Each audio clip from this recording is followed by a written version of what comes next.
Hello everyone, welcome to quiz GK 360।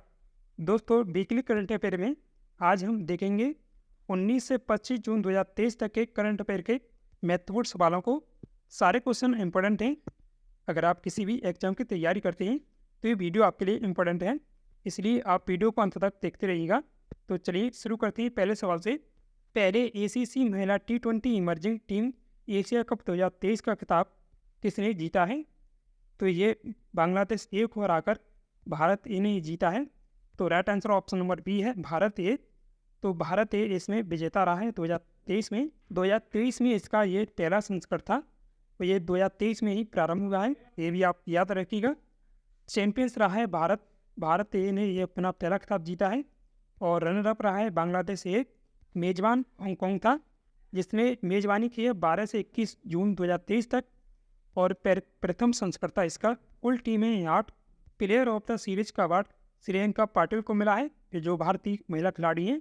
सबसे ज़्यादा wicket लिए हैं श्रेयंका पाटिल ने ही, 9 विकेट लिए हैं। और सबसे ज़्यादा रन बनाए हैं मुर्शिद खातून ने, जो बांग्लादेश की महिला खिलाड़ी हैं। उन्होंने इसमें 59 रन बनाए हैं। आयोजन एसीसी द्वारा कराया जाता है। ये जानी एसीसी की स्थापना 1983 में हुई थी। एसीसी का पूरा नाम है एशियन क्रिकेट काउंसिल। पाकिस्तान के नए मुख्य न्यायाधीश कौन बने हैं? तो पाकिस्तान के नए मुख्य न्यायाधीश काजी फैज ईसा को नियुक्त किया गया है। Right answer option number C है, काजी फैज ईसा।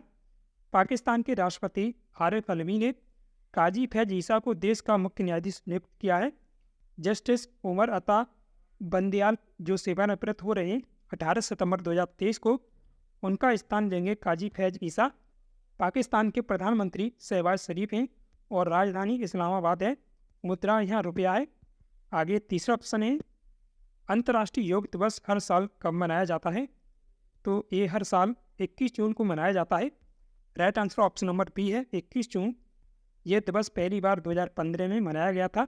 अंतर्राष्ट्रीय योग दिवस की 2023 में थीम है वसुधैव कुटुंबकम के लिए योग या मानवता, या इन दोनों में से एक याद रखिएगा आप। वसुधैव कुटुंबकम का अर्थ है धरती एक ही परिवार है। इस थीम से तात्पर्य धरती पर सभी लोगों के लिए स्वास्थ्य के लिए उपयुक्तता से है। भारत के प्रधानमंत्री नरेंद्र मोदी ने 2014 में अपने संयुक्त राष्ट्र के संबोधन में 21 जून की तारीख का सुझाव दिया था, क्योंकि यह उत्तरी गोलार्ध में वर्ष का सबसे लंबा दिन होता है और दुनिया के कई हिस्सों में एक विशेष महत्व भी रखता है। इसलिए 21 जून को अंतर्राष्ट्रीय योग दिवस के रूप में चुना गया था। तो अब देखते हैं जून मंथ में मनाए गए अब तक दिवसों को। 1 जून को दुग्ध दिवस और 2 जून को तेलंगाना का स्थापना दिवस। विश्व साइकिल दिवस 3 जून को और 5 जून को विश्व पर्यावरण दिवस मनाया जाता है। 6 जून को रूसी भाषा का दिवस और 7 जून विश्व खाद्य सुरक्षा दिवस। 8 जून विश्व महासागर दिवस और 10 जून विश्व नेत्रदान दिवस। 12 जून विश्व बाल श्रम निषेध दिवस। 13 जून अंतर्राष्ट्रीय जागरूकता रक्तहीनता दिवस और 14 जून विश्व रक्तदाता दिवस। 15 जून को पवन दिवस मनाया जाता है और 16 जून को इंटरनेशनल डे ऑफ फैमिली रेमिडेंट्स और 17 जून को विश्व मरुस्थलीकरण और सूखा रोकथाम दिवस मनाया जाता है। तो ये अब तक जून मंथ में मनाए गए दिवस हैं। आगे चौथा क्वेश्चन है, एशियाई कबड्डी चैंपियनशिप 2023 की मेजबानी कौन करेगा? तो इसकी मेजबानी दक्षिण कोरिया करेगा। Right answer option number C, दक्षिण कोरिया। एशियाई कबड्डी चैंपियनशिप 2023 का आयोजन 27 से 30 जून 2023 तक बुसान दक्षिण कोरिया में होगा। एशियाई कबड्डी चैंपियनशिप एक मानक शैली कबड्डी टूर्नामेंट है। यह पहली बार 1980 में आयोजित की गई थी। यह इसका 2017 में 10वां संस्करण था, लेकिन 2023 में इसका ये 11वां संस्करण है, ये भी आप याद रखिएगा। तो ईरान में ये 2010 में आयोजित की गई थी और भारत ने यह इसका खिताब जीता था। तो भारत ने सबसे ज़्यादा बार एशियाई कबड्डी चैंपियनशिप जीती है। इसने इसमें जो खिताब जीते हैं अब तक 10 बार ये खिताब जीते हैं भारत ने। आगे पाँचवा क्वेश्चन है, किस संस्था ने उच्च शिक्षा देने के लिहाज से 2023 में भारत में शीर्ष स्थान प्राप्त किया है? तो IISc बेंगलुरु ने इसमें शीर्ष स्थान प्राप्त किया है भारत में। Right answer option number C है, टाइम्स हायर एजुकेशन 2023 की एशिया यूनिवर्सिटी रैंकिंग अभी जारी हुई है। भारतीय विज्ञान संस्था यानी IISc बेंगलुरु 48वें स्थान पर रही है एशिया में। वहीं IISc बेंगलुरु भारतीय संस्थानों में नंबर 1 पर है। इस सूची में पहले स्थान पर चीन की चीन सिंगुआन यूनिवर्सिटी और दूसरे स्थान पर पेकिंग यूनिवर्सिटी रही हैं। रो यानी रिसर्च एंड एनालिसिस विंग के नए प्रमुख कौन बने हैं? तो रवि सिन्हा इसके नए प्रमुख बने हैं रो के। Right answer option number B है रवि सिन्हा। रवि सिन्हा सामंत गोयल का स्थान लेंगे। जो सामंत गोयल की सेवानिवृत्त हो रही है 30 जून 2023 को वे सेवानिवृत्त हो रहे हैं। रवि सिन्हा ऑपरेशन मैन के नाम से भी जाना जाता है इन्हें। रवि सिन्हा का जन्म पटना के भोजपुर में हुआ था, लेकिन उनकी आरंभिक शिक्षा झारखंड तब बिहार में अब धनबाद में हुई थी। झारखंड के धनबाद में रवि सिन्हा मध्य प्रदेश और छत्तीसगढ़ के विभाजन के पहले मध्य प्रदेश कैडर के IPS अधिकारी भी रहे हैं। मध्य प्रदेश और छत्तीसगढ़ का विभाजन 1 नवंबर सन 2000 में हुआ था। रवि सिन्हा बोसनिया में प्रतिनियुक्ति पर भी रह चुके हैं। इकबाल मसीहा पुरस्कार 2023 किसने जीता है? तो right answer option number B है ललिता नटराजन ने। ये चेन्नई की निवासी हैं। चेन्नई स्थित वकील और कार्यकर्ता ललिता नटराजन ने बाल श्रम अभियान के लिए अमेरिकी श्रम विभाग का 2023 का इकबाल मसीहा पुरस्कार जीता है। यह बाल श्रम से निपटने के असाधारण योगदान का सम्मान करने के लिए अमेरिका द्वारा स्थापित किया गया था 2008 में। आप इतना भी याद रखिएगा। आगे 8वां क्वेश्चन है 2021 का गांधी शांति पुरस्कार किसे दिया गया है या दिया जाएगा? अभी दिया नहीं गया है, दिया जाएगा। तो ये गीता प्रेस को मिला है। Right answer option number B है गीता प्रेस। PM मोदी की अध्यक्षता में यह फैसला लिया गया है। केंद्रीय सांस्कृतिक मंत्रालय ने इसकी घोषणा की है। यह सांस्कृतिक मंत्रालय द्वारा स्थापित किया गया था। यह पुरस्कार महात्मा गांधी की 125वीं जयंती के उपलक्ष्य में के आदर्शों को श्रद्धांजलि के रूप में दिया जाता है। इसके तहत 1 करोड़ रुपए की धनराशि दी जाती है। साथ में प्रशस्ति पत्र और कलाकृति भी दी जाती है। बात करते हैं गीता प्रेस के बारे में। गीता प्रेस की स्थापना 1923 में हुई है। इसके जो संस्थापक हैं सेठ जयदयाल गोयंका जो कोलकाता से हैं, लेकिन जो ये गीता प्रेस है वो गोरखपुर में स्थित है। 29 अप्रैल 1955 को तत्कालीन और प्रथम राष्ट्रपति राजेंद्र प्रसाद ने गीता प्रेस भवन के मुख्य द्वार और लीला चित्र मंदिर के उद्घाटन किया था। तत्कालीन राष्ट्रपति रामनाथ कोविंद ने 4 जून 2022 को गीता प्रेस में शताब्दी वर्ष का उद्घाटन किया था। गांधी शांति पुरस्कार का प्रारंभ 1995 में हुआ था। गांधी शांति पुरस्कार पाने वाले प्रमुख व्यक्ति इस प्रकार हैं। 2019 में ओमान के सुल्तान काबूस बिन सैयद को यह पुरस्कार दिया गया था और 2020 में बांग्लादेश के शेख मुजीबुर रहमान को यह पुरस्कार मिला था। दक्षिण अफ्रीका के पूर्व राष्ट्रपति नेल्सन मंडेला, तंजानिया के पूर्व राष्ट्रपति जूलियस न्येरेरे सहित अन्य लोगों को यह पुरस्कार दिया गया है। गांधी शांति पुरस्कार पाने वाली संस्था इसरो, रामकृष्ण मिशन, बांग्लादेश ग्रामीण बैंक और विवेकानंद केंद्र, अक्षय पात्रा और सुलभ इंटरनेशनल को भी यह पुरस्कार मिला है। हाल ही में 1 लाख रुपए प्रति शेयर का आंकड़ा छूने वाला पहला भारतीय स्टॉक कौन बना है? तो ये MRF है। Right answer option number B है MRF। MRF का जो मुख्यालय तमिलनाडु के चेन्नई में स्थित है। MRF रबड़ के टायरों का निर्माण करती है। MRF के प्रति शेयर ने 1,03,000 रुपये के उच्च स्तर को छू लिया है या स्कोर को। आगे 10वां क्वेश्चन है किसको स्पेस कप 2023 किसने जीता है? तो ये मलेशिया को हराकर मिस्र ने जीता है। Right answer option number B है मिस्र। और मलेशिया रहा है विजेता, तो याद रखिएगा मिस्र है इसमें विजेता। शीर्ष रैंकिंग वाली टीम मिस्र ने ये जो विश्व कप तमिलनाडु के चेन्नई में हुआ था, तो मिस्र ने मलेशिया को 2-1 से हराकर STATWSF स्क्वाश विश्व कप का खिताब जीता है। तो बढ़ते हैं आगे। नेहरू स्मारक संग्रहालय का नाम बदलकर क्या रखा गया है? तो ये इसका नाम बदलकर प्रधानमंत्री संग्रहालय किया गया है। Right answer option number B है प्रधानमंत्री संग्रहालय। दिल्ली के 3 मूर्ति भवन परिसर में स्थित Nehru memorial museum and library का नाम बदलकर अब प्रधानमंत्री संग्रहालय एवं पुस्तकालय सोसाइटी कर दिया गया है। 3 मूर्ति भवन भारत के पहले प्रधानमंत्री जवाहरलाल नेहरू का आधिकारिक आवास था। न्यू फाइनेंस ग्लोबल पैक्ट पर शिखर सम्मेलन 2023 की मेजबानी किसने की है? तो ये मेजबानी भारत, फ्रांस और बारबाडोस इन तीनों की सह मेजबानी में किया गया है इसका आयोजन। Right answer option number D है ये सभी अभी वित्त मंत्री निर्मला सीतारमण इसमें भाग लेने के लिए पेरिस फ्रांस गई थी। इसका आयोजन 22 से 23 जून 2023 तक हुआ है फ्रांस में।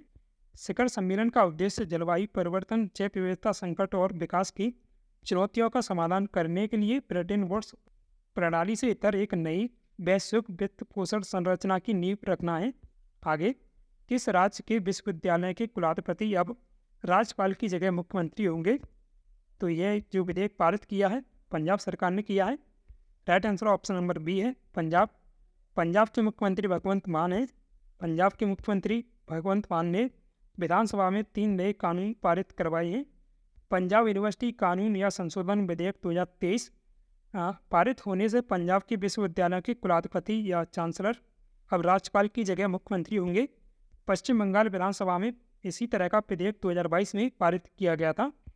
2023 का नेशनल फ्लोरेंस नाइटिंगेल अवार्ड किसे मिला है? तो ये अमिता देव रानी को मिला है। Right answer option number B है अमिता देव रानी। ये जो 2022-23 के लिए दे गए हैं, तो 30 लोगों को मिले हैं। राष्ट्रपति द्वारा इन्हें सम्मानित किया गया है। यह अवार्ड पाने वालों में मेजर जनरल स्मिता देवरानी को 2022 के लिए और ब्रिगेडियर अमिताभ देवरानी को 2023 के लिए ये पुरस्कार मिला है। ये दोनों सगी बहनें हैं और उत्तराखंड की रहने वाली हैं। बंगाल की रीता मंडल को 2022 के लिए यह पुरस्कार दिया गया है। फ्लोरेंस नाइटिंगेल अवार्ड की शुरुआत 1973 में स्वास्थ्य और परिवार कल्याण मंत्रालय द्वारा की गई थी। इस जो पुरस्कार दिया जाता है 50,000 रुपये की धनराशि नकद दी जाती है। एक प्रमाण पत्र और एक पदक भी दिया जाता है। इस राष्ट्रीय पुरस्कार के जरिए नर्सिंग के क्षेत्र में समाज को अमूल्य सेवाएं देने वाली नर्सों को इस पुरस्कार से सम्मानित किया जाता है। यह अवार्ड फ्लोरेंस नाइटिंगेल के सम्मान में दिया जाता है, जिन्हें आधुनिक नर्सिंग की संस्थापक माना जाता है। आगे, सिल्वेस्टर दात कुन्ना का निधन हो गया। उन्होंने किसकी स्थापना की थी? तो उन्होंने अमूल गर्ल की स्थापना की थी। Right answer option number C है। वर्ष 1966 में विज्ञापन एजेंसी ASP के तत्कालीन प्रबंध निदेशक सिल्वेस्टर दात कुन्ना और उनके कला निर्देशक यूसेस्ट फर्नांडीज ने 2 प्रतिष्ठित अमूल गर्ल अभियान को डिजाइन किया था। इससे जुड़े विज्ञापन में एक खास तरह का एक आकर्षण था। तो ये विज्ञापन से जुड़ी हुई एक एजेंसी है।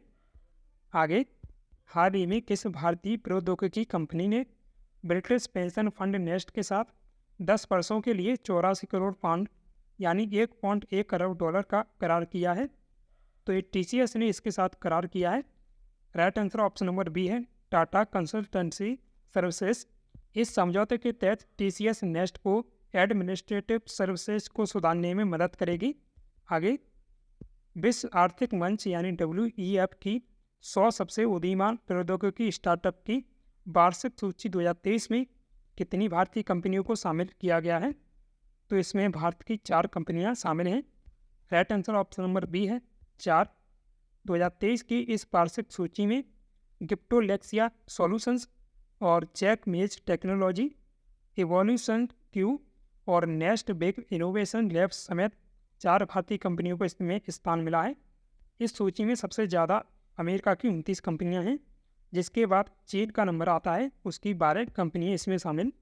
आगे, हाल ही में ई-रैड रेलवे स्टेशन सर्टिफिकेट पाने वाला पूर्वोत्तर सीमांत रेलवे का पहला रेलवे स्टेशन कौन बना है? तो एक गुवाहाटी रेलवे स्टेशन बना है। Right answer option number B है गुवाहाटी रेलवे स्टेशन। पूर्वोत्तर सीमांत रेलवे के गुवाहाटी रेलवे स्टेशन को यात्रियों को उच्च गुणवत्ता और पौष्टिक भोजन प्रदान करने के लिए फसाई यानी भारतीय खाद्य सुरक्षा और मानक प्राधिकरण द्वारा ई-रैड स्टेशन प्रमाणन से सम्मानित किया गया है। गुवाहाटी रेलवे स्टेशन यह प्रमाणन हासिल करने वाला पूर्वोत्तर सीमांत रेलवे का पहला रेलवे स्टेशन बन गया है। यह प्रमाणन फसाई द्वारा उन रेलवे स्टेशनों को प्रदान किया जाता है जो यात्रियों को सुरक्षित और पौष्टिक भोजन प्रदान करने में मानक पूरा करती हैं। आगे, लंदन में सेंट्रल बैंकिंग द्वारा गवर्नर ऑफ द ईयर पुरस्कार 2023 का अवार्ड किसे दिया गया है? तो ये पुरस्कार शक्तिकांत दास को मिला है। Right answer option number C है शक्तिकांत दास। ये जो पुरस्कार पाने वाले शक्तिकांत दास RBI के दूसरे गवर्नर हैं। इससे पहले भारतीय गवर्नर जो RBI के गवर्नर रघुराम राजन को 2015 में यह अवार्ड मिला था। तो गवर्नर ऑफ द ईयर का पुरस्कार पाने वाले पहले भारतीय रघुराम राजन हैं। तो ये भी आप याद रखिएगा। किस राज्य या केंद्र शासित प्रदेश ने आदिवासी लेखकों के राष्ट्रीय सम्मेलन की मेजबानी की है? 2023 में की गई है ये। यहाँ आपको सन नहीं दी गई लेकिन 2023 में की है। तो ये जम्मू कश्मीर ने इसकी मेजबानी की है। Right answer option number B है, जम्मू कश्मीर। खबरों में रहा मेयोन ज्वालामुखी किस देश में स्थित है? तो ये ज्वालामुखी फिलीपींस में स्थित है। Right answer option number D है, फिलीपींस। आगे, नवपाषाण काल से संबंधित एक सेल्ट हाल ही में किस राज्य या केंद्र शासित प्रदेश में खोजी गई है? तो ये तमिलनाडु में खोजी गई है। Right answer option number C, Tamil Nadu. नवपाषाण काल से संबंधित एक सेल्ट हाल ही में तमिलनाडु के धर्मपुरी में पुथेनाथम गांव में खोजा गया है। G20 कृषि मंत्रियों का 3 दिवसीय सम्मेलन कहाँ हुआ है? तो ये जो 15 से 17 जून 2023 तक इसका आयोजन हुआ है। तो इसका आयोजन हैदराबाद में हुआ है। Right answer option number B है, हैदराबाद। इसे PM मोदी द्वारा संबोधित किया गया था वीडियो कॉन्फ्रेंस के जरिए। आगे, चर्चित फिल्म आदिपुरुष के निर्देशक कौन है? ये जो अभी फिल्म है काफ़ी ज़्यादा चर्चा में है, इसलिए आप इसके निर्देशक भी याद रखिएगा। तो ओम राउत इसके निर्देशक हैं। तो right answer option number C, Om Raut. Om Raut इसके निर्देशक हैं और गीतकार और लेखक मनोज मुंशिर शुक्ला हैं। बात करते हैं आदिपुरुष फिल्म के बारे में। आदिपुरुष हिंदू महाकाव्य रामायण पर आधारित 2023 की भारतीय पौराणिक एक्शन फिल्म है।